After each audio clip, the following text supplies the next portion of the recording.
अस्सलामुअलैकुम वरहमतुल्लाहि वबरकातुहू। आज हम एक ख़ास कहानी सुनेंगे जो हमें एक महान इस्लामी महिला हज़रत खदीजा बिन खुवैलिद रज़ी अल्लाह अन्हा की ज़िंदगी से सीखने को मिलेगी। वह न सिर्फ एक समझदार और ईमानदार व्यापारी थी, बल्कि इस्लाम की पहली मुस्लिम महिला भी थी। मक्का शहर में खदीजा बिन खुवैलिद रज़ी अल्लाह अन्हा अपनी ईमानदारी और व्यापारिक समझ के लिए जानी जाती थी। वह बहुत अमीर थी, लेकिन उन्होंने अपनी दौलत को हमेशा नेक कामों में इस्तेमाल किया। कभी अपने दौलत को इधर उधर बर्बाद नहीं किया, फिजूल खर्ची में खर्च नहीं किया उन्होंने। तो उनका व्यापार दुनिया के अलग अलग हिस्सों में चलता था।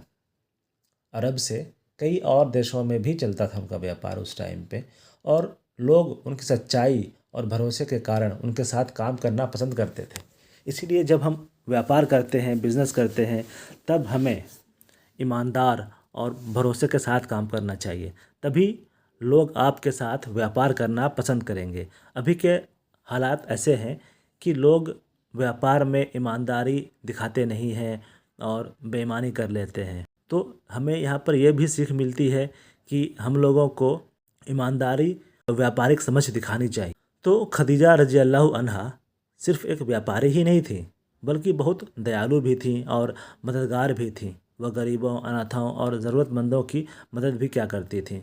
उन्होंने हमेशा दूसरों की मदद की और मदद को सबसे बड़ी नेकी समझा।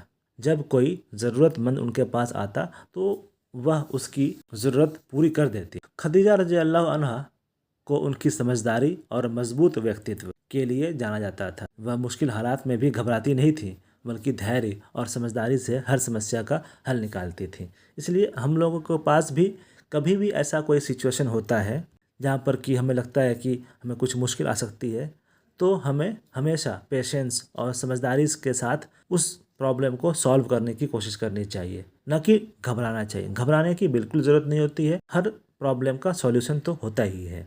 तो बस धैर्य और समझदारी से उस प्रॉब्लम का सॉल्यूशन निकालना होता है। तो बच्चों, उनकी यह खूबी हमें सिखाती है कि एक सच्ची मुसलमान को हमेशा अल्लाह पर भरोसा रखना चाहिए और हालात से डरने के बजाय उसका सामना करना चाहिए। हालात से डरना नहीं है, बल्कि उसका मुकाबला करना है। उसको समझदारी से और पेशेंस के साथ उसका सामना करना है। इस्लाम में उनका स्थान बहुत ऊंचा है। क्यों? क्योंकि वह सबसे पहली इस्लाम स्वीकार करने वाली महिला है और उन्होंने हमेशा अल्लाह और उनके नबी सल्लल्लाहु अलैहि वसल्लम का साथ दिया और कभी पीछे नहीं हटी।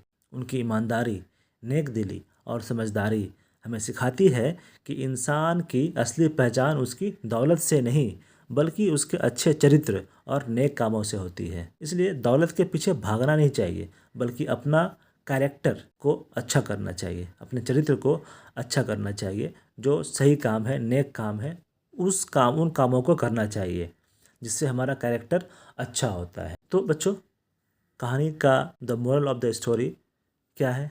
तो कहानी हमें यह सीख दिलाती है कि ईमानदारी, नेक दिली और समझदारी एक इंसान को महान बनाती है।